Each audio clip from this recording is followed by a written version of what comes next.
What's up, everybody, and welcome back to week 2 of Whiskey Wednesday. I think it's a miracle if you watch the first one that you're back for the second, but thank you for coming back. We have today one of my favorite new distilleries, New Riff, and a single barrel that they put out a little while ago, and I've been really savoring it because unfortunately they have not made their way into our market. You can get it out of Nashville, but unfortunately in Knoxville it's not available. So guys, come down, sign up with one of our fabulous distributors, and yeah, I can sell your products day in, day in and night, whatever. Anywho, so if you're not familiar with New Riff, they are located in Newport, Kentucky, which, if you're not familiar with Newport, Covington, Kentucky, that kind of area, it's right across the river from Cincinnati, Ohio. And a gentleman who owned a liquor store decided that he wanted to open up a distillery, and he did literally everything right that you could do right when opening a new distillery. A lot of people go, oh man, bourbon's booming, let's get into the business, let's do it now. And they get in, and there's a whole bunch of strategies that you can go about doing. And New Riff started out as a product called OKI. Maybe you guys have seen some of those. If you're part of certain Facebook groups, you may see them sell for $400, $450. And they were like 12-year products that they were buying from MGP. If you guys aren't familiar with MGP, that's Midwestern Grain Product. They're out of Indiana. They make a lot of whiskey for a lot of small companies that don't quite have the aged stock that they're looking for. That being said, they saved their whiskey they made, and they waited until it was at least 4 years old. So every New Riff product that you have, whether that be their single barrel, their bottled and bond, their bottled and bond rye, their single barrel rye, the Balboa rye. They've came out with I believe a peated rye, which I haven't had the chance to try yet. But I would love to, because who would have thought peated whiskey, peated rye whiskey? That sounds amazing. But what they did was they brought in the head distiller, or the previous head distiller, from Midwestern Grain Product, and he did all of the consulting on the front end. And luckily for us, they were patient enough to wait and not ruin the brand of New Riff by putting out immature whiskey.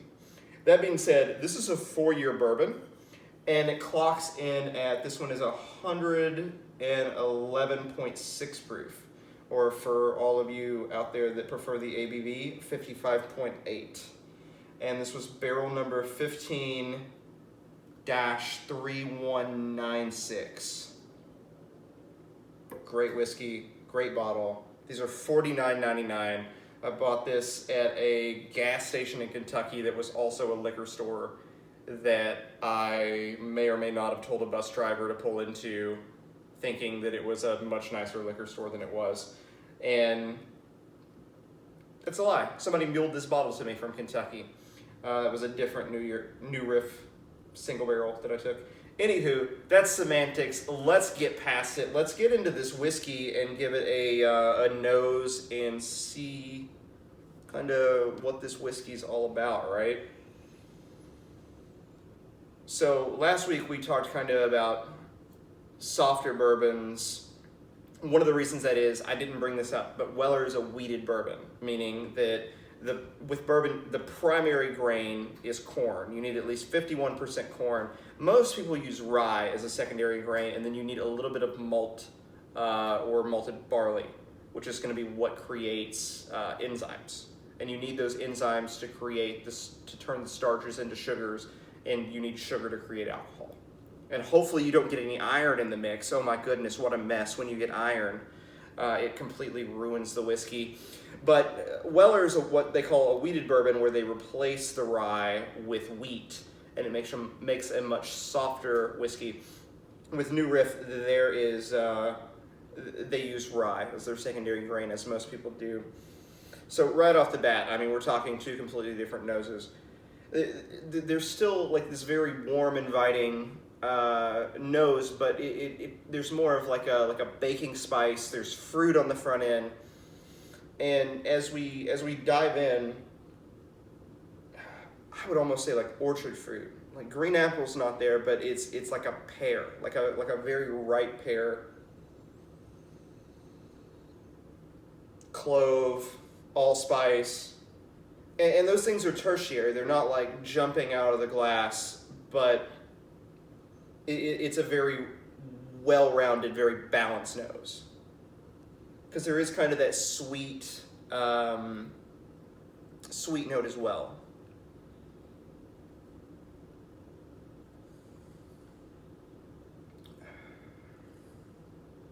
And then you get into the whiskey itself. And oh my goodness, it's like there's an explosion of flavor from it's almost like an exponential jump of flavor out of the gate, and it makes me so excited to look at the future of New Riff and what that may mean moving forward, and what their whiskey's going to taste like when it's 6 years old, when it's 7 years old, when it's 8 years old. And then hopefully they won't get super crazy and start putting out like 15, 16-year-old whiskey in the next 20 years or so. And if they do, I'll definitely be down to try it. I just think that whiskey, bourbon, American whiskey in general, once you hit a certain age, unless you're blending it in with younger whiskey, it's over oaked. But man, I mean, let's take another sip and let's see if we can find some notes out of this.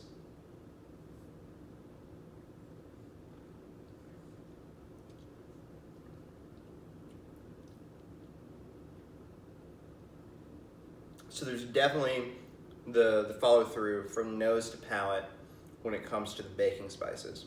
I would say it's actually a little baking spice heavy, in that there's a lot of cinnamon, there's a bit of clove left over, although the clove is more on the finish than it is on the palate. Not as much with the orchard fruit. I'm not finding any pear, any green apple. Maybe there's like some kind of candied something in there, but I'm not really sure. And to tell you the truth, part of me doing this video series is rediscovering my whiskey palate. I smoked cigarettes for 14 years, and last July I quit. It's not that long. What do you mean it's not that long? I quit in July. I know, but it wasn't 14 years. You're not very good at math. Then I smoked for 13 years, as my wife tells me. And I'm not that good at math, apparently. Anywho, in doing so, I feel like I had such a great whiskey palate while I was a cigarette smoker. And as I quit smoking, I wasn't drinking whiskey quite as consistently as I was when I felt like my palate was at its strongest. And now everything tastes so different. So it's almost rediscovering what things taste like in their own little way. That being said, let's take one more stab at it. Let's take one more stab at this.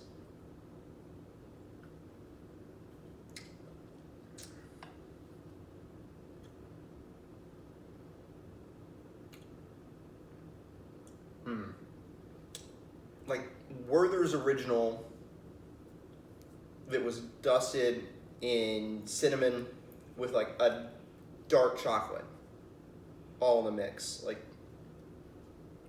really nice whiskey. There's a good bit of heat on the front end, and then that heat follows into the finish. This is a great, like, sitting around the campfire sipping whiskey at 111.6 proof. This is the kind of whiskey that I want to drink. Say it's Memorial Day coming up, and you're sitting out by the fire, and it's still just a little nippy at night. Perfect. I implore you guys to get out and get some New Riffs, and if you can get picks, if you're part of like a bourbon group, or you come across a store pick of New Riff. They're absolutely fantastic. Some of them get really pricey because people get really proud of them. That being said, for $50, this is a absolute knockout of the park deal.